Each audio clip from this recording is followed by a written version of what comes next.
Welcome back. So let's talk about the history of hoops. There's a new play by Eliana Pipes at the Strand Theater called Hoops. It celebrates the culturally significant earrings, gold, silver, leather, big or small. It's jewelry that empowers, defines, and is so much more than an accessory. Joining us now is Brandy Blaze, who stars in the show, and director Tanasia Jones.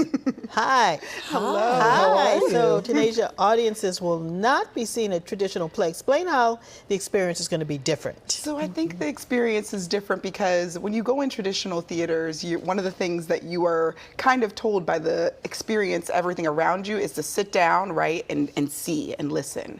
In this play, we are inviting you to take part. So it not only is it a play, it's a concert, it's a dance hall, it's everything. We want you to move with us. And what I like to say is I'm in the habit of making church theater. So I want the audience to ooh and ah to say just like they would in church, right? It's specifically Black churches too. Just let it out, let it out. Exactly. Okay, so Brandy, the play is adapted from Nicole Acosta's Hoops Project, a collection of stories and photographs of 100 Black, Brown, Indigenous, and Asian women. How does that play out on stage? It's beyond like anything that we can honestly describe, but the way I like to describe it is no matter who you are, whether that's gender, age, ethnicity, orientation, you will find something that you connect to within this play. There will be moments that you're like, that connects to me. Like there's a part where we talk about getting your ears pierced as a baby. Yes. That's absolutely cultural. I had my ears pierced as a baby, dealing with illnesses, dealing with trauma, but also dealing with our joy as well. There's so much that you can connect with in the play. So the show opens with you. Explain your role. So I am a DJ on the surface. I do start out with a pre-show set of all Boston, primarily hip hop. So starting with some legends like, Almighty RSO and Ed O.G., and then to current artists like Oompa and Red Shades.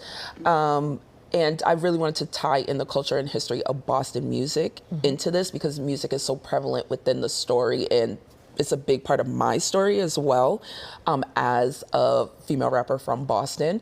And then my role is really, I'm there to kind of tie pieces of the stories together. There's music that I wrote for the play that kind of guides you through the different stories that you'll see that night. Okay, so I want to hear some of your Hoops stories. Okay, Tanasia, let's start with yours. Tell us your Hoops story. So I think my Hoops story, and it's very connected to this play because hoops are not just, I'll say, accessories, they are also our heritage. And so my Hoops story begins with the fact that when my grandmother passed away, I went into her closet because we had to excavate everything. And in her closet, I found all of these, I'll say, like campy costume jewelry pieces. We talk about value a lot with hoops. And just because our parents and our grandparents couldn't pass the things down that was like pure gold, they could still pass down their camp and their jewelry pieces, right? And so I inherited those costume pieces.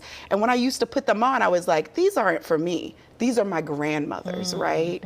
And so one of the things that I learned through figuring out spirituality and figuring out how do I honor her legacy and all that she's given me, and my mom, because I come from a beautiful matriarchy, is those earrings live every day on my, right by my TV on my altar, I call it.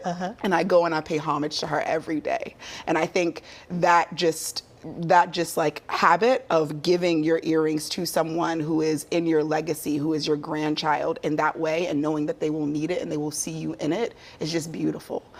So that's my hoop story. Okay. All right, Brandy, what's your Hoop story? I would say I don't really remember a time in my life where hoops weren't a part of my life, but I would say definitely as a teenager, I remember, going to like Rainbows, and you would get like the pack of hoops and it would have all the different sizes. You get like 12 different pairs of hoops.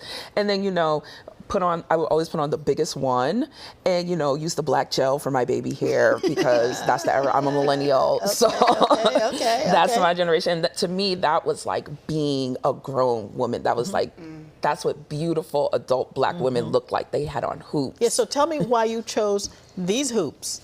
I like these ones because they have just a little sparkle. I could be a little over the top. I like to look like a little glitter disco ball most of the time. So I was like, okay, let's maybe tone it down just a little bit and just give a little bit. But the hoops that I have in the play, they're big and sparkly And with big lots and of bold. crystals. Yes. I said to you during the break, I wish I could wear hoops that big, but my neck is kind of short. But I love your hoops. Okay, Your hoops well, are gorgeous. Mine are age appropriate. Mine are age appropriate.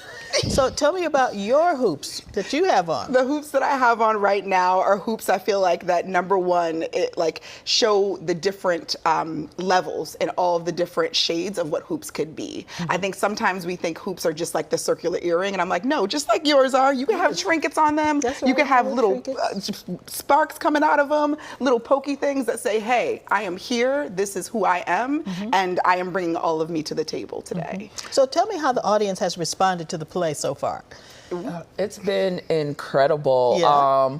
I say explicitly in the beginning of the play, before we get started, that we want people to engage with us. If you feel it in your spirit, if you feel like you want to laugh, if you want to get up and dance, whatever you want to do in that moment, you should absolutely express that. So I think people were a little shy at first. Like they were like, oh, can I really like come into the theater? You know, you're used to being so, Yeah. you have to be quiet at the Right, theater and, right. you know, not talk. But We want some audience participation. exactly. But this past Yes. weekend especially was probably the best weekend we've had so far. Everyone was fully tuned in. They danced, they sang, And they laughed. This must be a directing dream. Literally a directing dream. When Company One first came to me about this project, one of the things that I said is I was like, we're not in the habit of doing traditional theater. We're in the habit of doing theater for us, by us, which means it might not look like I go up on the stage, I do a monologue, etc. It might look like us going to the audience like we do in one section of the play and we go, we're going to swag surf right now. So Okay. everybody in the audience, get out your seat and swag surf with us. I love it. I love it. Thank you both for joining us and telling us about this wonderful play. I can't wait to see it. Everybody, Hoops is playing at the historic Strand Theater in Dorchester through August 10th. Make sure you check it out.